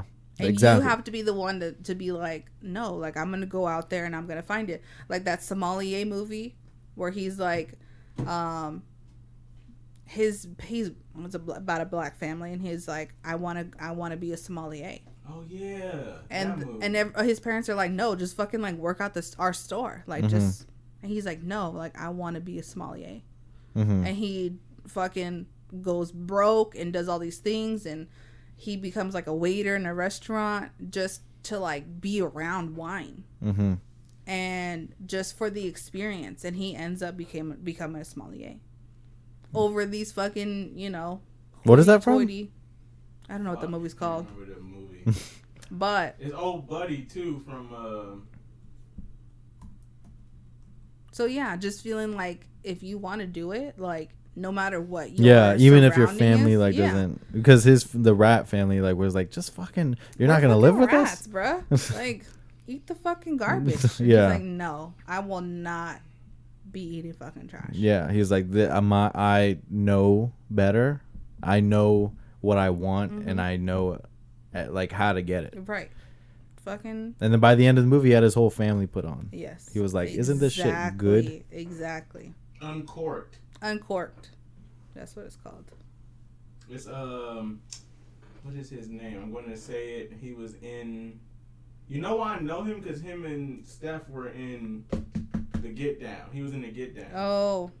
Mamadou. That's his name. Mamadou Athie. Oh, he's in Underwater. Yes. The guy who gets exploded. Or imploded, actually. Crazy. Yeah. That Underwater is underrated. Come on now. Like, it's so good. Unless you have it, I'll watch it even though I have a fear of the because it's genuinely scary. You think it's just gonna be some dumb, like weird, like the Sphere movie? You think it's gonna be like that? Like, oh, we go inside this sphere, we don't know what's in there, and they come back out and all that gay shit. No, like when you understand the circumstances they're under. They're legitimately wearing astronaut suits essentially, and they're walking on the bottom of the ocean floor 7 miles down. Where no sunlight can reach. It's not even the deepest part of the ocean, by the way. Not even, because that's where Cthulhu came from. Exactly. Just to let y'all know. That's what that movie. People hated the Megalodon movie. Oh, the Meg. Yeah. I never seen it. That was a very creative way to make it. Damn, I gotta watch that. I don't know why I haven't seen that. It was like this pocket of like regular. Like our ocean water, then it was like something must have happened millions of years ago that made like a secondary ecosystem where he was just also that's thriving real life. Yeah, there's a whole other planetary being and species that live underneath. I think like what we call the ocean floor. I think my 7th grade social studies teacher, his name was Mr. Carpenter. He was obsessed with the Megalodon. Because this. They're all, of course, scientists are like, there's no way, but they're like, it's the fucking ocean. Right. They're like, there's so many, there's a fish that they found like 2 years ago that they thought died 300 million years ago. But it was blind because it's just been down there since the last extinction level event. It just went to the bottom and was like, I'm just going to stay down here. And lived. And it evolved into it's That's blind, crazy. But it just, and it floated to the top, and it just sat there and was just looking at these people. They were like, because these people were taking pictures like, this thing has been dead. We know what fish this is. We thought you were dead 300 million years ago. And it terrified the giant squid that we read about. Yes. But they're like, yeah, in Antarctica, 45 feet squid, 50-foot squid. So in the Meg, they go to that weird thing. There's a 200-foot squid down there that grabs onto their ship and is just like crushing it. It's just squeezing it. No. And then next thing you know, the squid, like you just see ink everywhere. And you're like, that's crazy. What the fuck? You think then the squid did something? Guess who it was? That man came by with just like, took the top of the squid off. Fucking dinner. Damn. Where are we at? We're at done. That's why I was like, that's a great way to end it on the Meg. Because they're hour 43. Ooh. Oh, wow. That's not bad. No. 2 hours upon it. Let's go eat. Yeah. Peace out, people.